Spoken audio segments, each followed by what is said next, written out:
नेपाल में तख्ता पलट हो चुका है। सरकार नाम की वहाँ कोई चीज नहीं है। जेएनजी के आंदोलन के दौरान देश में ऐसी अराजकता फैली कि हर तरफ तबाही मच गई। नेताओं और मंत्रियों के घर फूंक दिए गए, संसद और सरकारी दफ्तरों को आग के हवाले कर दिया गया और तो और आंदोलन की आड़ में जेल से कैदियों को भी छुड़ा लिया गया। जेलों के ताले तोड़ दिए गए, जिससे हजारों कैदी आजाद हो गए। उनके अपराधों के रिकॉर्ड तक जल चुके हैं। कंप्यूटर्स में दर्ज रिकॉर्ड भी जलकर खाक हो गए। एक रिपोर्ट के मुताबिक नेपाल की 25 जेलों से करीब 15,000 कैदी जेल से भाग गए, जिसके बाद भारत नेपाल सीमा पर तनाव बढ़ गया है, क्योंकि पुलिस को आशंका है कि नेपाल से भागे हुए कैदी भारत में एंट्री मार सकते हैं। नेपाल में बिगड़ते हालात के बीच भारत सीमा पर सुरक्षा चाक चौबंद कर दी गई है। पश्चिम बंगाल से सटे भारत नेपाल सीमा पर क्या हालात है, इस बारे में ज्यादा जानकारी दे रही हैं हमारी संवाददाता पूजा मेहता। भारत नेपाल अंतर्राष्ट्रीय सीमा पर हमारी फिलहाल मौजूदगी है। हमारी मौजूदगी फिलहाल पानी टंकी काकरबिटा पोस्ट पर है। हमारे पीछे आप देख पा रहे होंगे कि यहाँ पर एसएसबी का पोस्ट है, जहाँ पर हर कोई शख्स जो भारत में दाखिल होने की कोशिश कर रहा है उनके आइडेंटिटी प्रूफ देखे जा रहे हैं। आप देखिए एसएसबी जवान जो है तमाम चीजें न सिर्फ देख रहे हैं डॉक्यूमेंट्स को, लेकिन डबल चेक किया जा रहा है। उनसे सवाल जवाब भी किया जा रहा है कि इस परिस्थिति के बीच अगर भारतीय नागरिक है तो नेपाल कब गए थे और अभी किस वजह से वापस आ रहे हैं, और अगर नेपाल के नागरिक है तो किस कारणवश वो भारत में जा रहे हैं। ऐसे में आप देख सकते हैं कि जो भारत में दाखिल हो रहे हैं वहीं पर जो इतनी लंबी कतार है, कुछ लोग काम करते हैं, कुछ लोग किसी कारणवश भारत जा रहे हैं, लेकिन भारतीय नागरिकों का लगभग जो है न के बराबर यहाँ पर आप देख पाएंगे जो नेपाल जा रहे हैं। हालांकि भारत सरकार की तरफ से एक एडवाइजरी जारी कर दी गई है कि बिना किसी जरूरी काम के कोई भी भारतीय नागरिक इस परिस्थिति के बीच जहां पर इतनी ज्यादा हिंसा हमने देखी पिछले कई दिनों में, तो वो कोई भी भारतीय नागरिक फिलहाल नेपाल में दाखिल होने की कोशिश ना करे। ऐसे में आप देख सकते हैं कि यहाँ पर अक्सर दिखता है इस तरह से भारतीय नागरिक जो है नेपाल की ओर जाते हैं। ये एसएसबी का पोस्ट है। आप देख सकते हैं हमारे पीछे जो बोर्ड है उसमें लिखा हुआ है वेलकम टू इंडिया, और यहीं से नेपाल जाने की सड़क शुरू होती है। हालांकि भारतीय नागरिक आपको नहीं देखेंगे इस तरफ जो उस पार जा रहे हैं, लेकिन नेपाल से जरूर लोग भारत में वापस आ रहे हैं, अगर वो भारतीय नागरिक है या फिर नेपाल के नागरिक है। और चुनिंदा लोग आपको दिखेंगे जो इस तरफ से आ रहे हैं वो नेपाल के नागरिक है, अगर कुछ काम करने भारत गए थे तो वो भी वापस आ रहे हैं। लेकिन ये जो आप ब्रिज दिख रहे हैं हमारे पीछे, यहाँ पर आम दिनों के मुकाबले आज कोई भी ऑटो नहीं दिख रहा है, कोई भीड़ भी नहीं है। इसकी वजह ये कि ये काकरबिटा जो पोस्ट है जो अंतर्राष्ट्रीय सीमा पर स्थित है वो नेपाल का झापा जिला में पड़ता है, और कल से झापा जिला में कर्फ्यू जारी कर दिया गया है। ऐसे में जो वाहनों की आवाजाही होती थी उसे बिल्कुल बंद कर दिया गया है। हमारे पीछे आप देखेंगे ये ब्रिज जो है बिल्कुल खाली आपको दिखेगा, वरना आम दिनों में जो है यहाँ पर कई बड़ी संख्या में आपको दिखेंगे ऑटो रहते थे।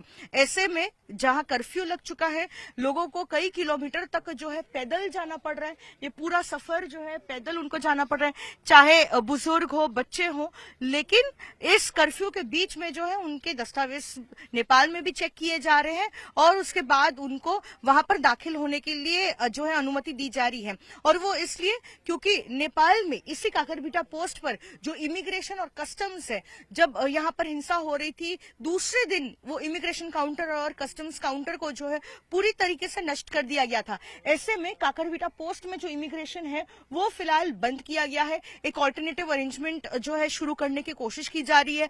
आज हमने देखा है किस तरह से नेपाल पुलिस और साथ ही नेपाल आर्म पुलिस और आर्मी की तैनाती कर ली गई है, जो कल तक नहीं दिख रहे थे। ऐसे में परिस्थिति बिल्कुल शांत है, नए स्तर से कोई हिंसा नहीं दिखने को मिली है। लेकिन नेपाल के जो अधिकारी है और जितने भी फोर्सेस है वो ये सुनिश्चित करने की कोशिश कर रही है कि फिर एक बार जो है हिंसा ना भड़के। और ऐसे में जहां अंतर्राष्ट्रीय सीमा पर लगातार लोगों की आवाजाही चालू है, जहां पर नेपाली जो नागरिक हैं वो भारत में जा रहे हैं, भारत से वापस आ रहे हैं, वो स्मूथली हो सके और उनका इमिग्रेशन कराया जा सके, ये जो है अरेंजमेंट्स करने की कोशिश की जा रही है। वहीं दूसरी ओर हम आपको भारत की तस्वीर दिखा रहे हैं। हमारे पीछे हम फिलहाल जीरो लाइन के पास खड़े हैं और हमारे पीछे भारत की सीमा है, और यहाँ पर जो है सशस्त्र सीमा बल ने जो है यहाँ पर सुरक्षा और भी ज्यादा बढ़ा दी है।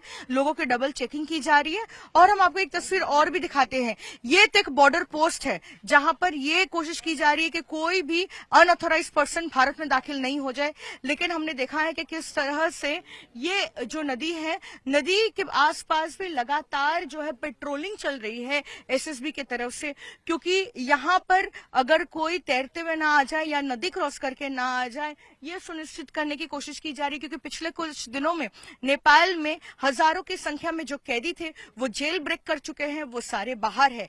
ऐसे में भारत के लिए अभी चिंता का विषय है कि जो लोग, जो क्रिमिनल जो उन जेलों में बंद थे और फिलहाल जेल ब्रेक कर चुके हैं, वो कहीं भारत में दाखिल होने की कोशिश ना करें। इसीलिए एसएसबी की तरफ से सुरक्षा इंतजाम को और पुख्ता किया जा रहा है, ताकि ये सुनिश्चित किया जा सके कि जो क्रिमिनल है और जो जेल से भाग निकले हैं वो बिल्कुल भी भारत में दाखिल ना हो पाए। पुलिस ने भारत सीमा पर सुरक्षा के क्या इंतजाम किए हैं, इस बारे में बता रहे हैं दार्जिलिंग के एसपी प्रवीण प्रकाश। पानी टंकी अंतर्राष्ट्रीय सीमावर्ती इलाके में हम पहुंचे हैं और बात करेंगे दार्जिलिंग एसपी प्रवीण प्रकाश से।